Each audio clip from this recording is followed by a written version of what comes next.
ஆண்டவரும் இரட்சகருமான இயேசு கிறிஸ்துவின்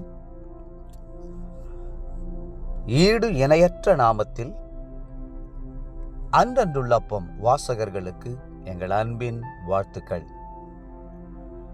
2025 ஆண்டு மார்ச் மாதம் 21 தேதி வெள்ளிக்கிழமைக்குரிய தின தியானம். இன்றைய தலைப்பு ஜீவனும் பரிபூரணமும். யோவான் 10:10 சொல்லுகிறது, நானோ அவைகளுக்கு ஜீவன் உண்டாயிருக்கவும் அது பரிபூரணப்படவும் வந்தேன். கர்த்தர் மனுஷனை சிருஷ்டித்த போது அவனை ஆரோக்கியம் உள்ளவனாகவும் பலனுள்ளவனாகவும் வல்லமையும் சத்துவம் உள்ளவனாகவும் தான் சிருஷ்டித்தார். ஏதேன் தோட்டத்திலே எந்த வியாதியும் நோயும் இருந்ததில்லை.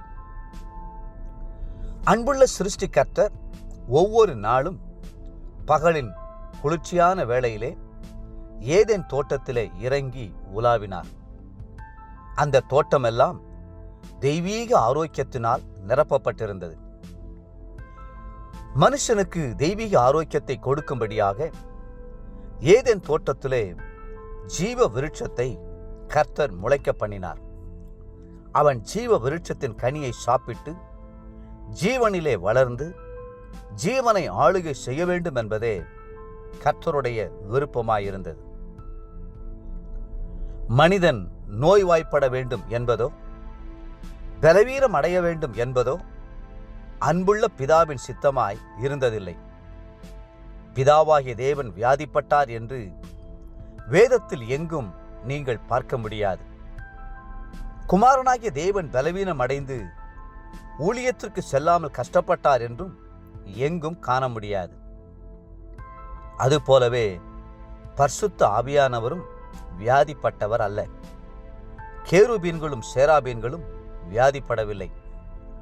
இனி வரப்போகிற 1000 வருட அரசாட்சியிலும் வியாதி இல்லை, நித்தியத்திலும் வியாதி இல்லை.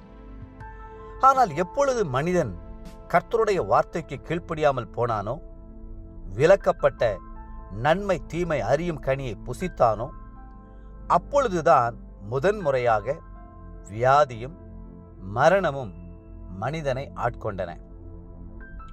கர்த்தர் திட்டமும் தெளிவுமாய் ஆதாமிடம், நன்மை தீமை அறியத்தக்க விருட்சத்தின் கனியை புசிக்க வேண்டாம், அதை நீ புசிக்கும் நாளில் சாகவே சாவா என்று கட்டளையிட்டார். ஆதியாகமம் 2:17. சில மொழிபெயர்ப்புகள், நீ அந்த கனியை புசிக்கும் நாளிலே நிச்சயமாகவே சாவு உனக்குள் ஆரம்பிக்கும் என்று அந்த வசனத்தை மொழிபெயர்த்துள்ளன. ஆதாமினுடைய மீறுதலினாலே அவன் மூலமாய் மரணம் உலகத்தை ஆட்கொண்டது. ரோமர் 5:17. ஆதாம் ஏவாள் பாவம் செய்தபோது அவர்கள் தேவனை விட்டு தூரமாய் போனார்கள். அவர்களுடைய உள்ளம் இருளடைந்தது, அவர்களுடைய சரீரமும் பாதிக்கப்பட்டது. நன்மை தீமை அறியத்தக்க விருட்சத்தின் சாறு அவனுடைய நரம்புகளிலே இரத்த நாளங்களுக்குள்ளே வந்தபோது அது பலவீனத்தையும் நோயையும் மரணத்தையும் கொண்டு வந்தது. இரத்த அணுக்களிலே வளர்ச்சி குறைவை கொண்டு வந்தது.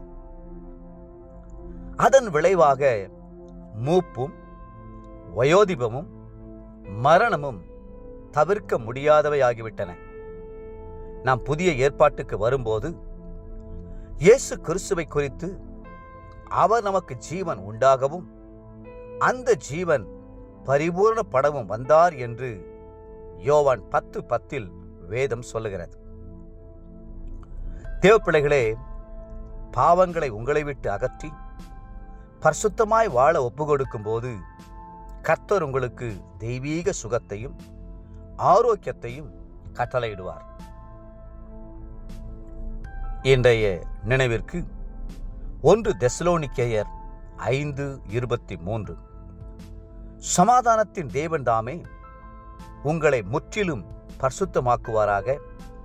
உங்கள் ஆவி, ஆத்துமா, சரீரம் முழுவதும் நம்முடைய கர்த்தராகிய இயேசு கிறிஸ்து வரும்போது குற்றமற்றதாய் இருக்கும்படி காக்கப்படுவதாக.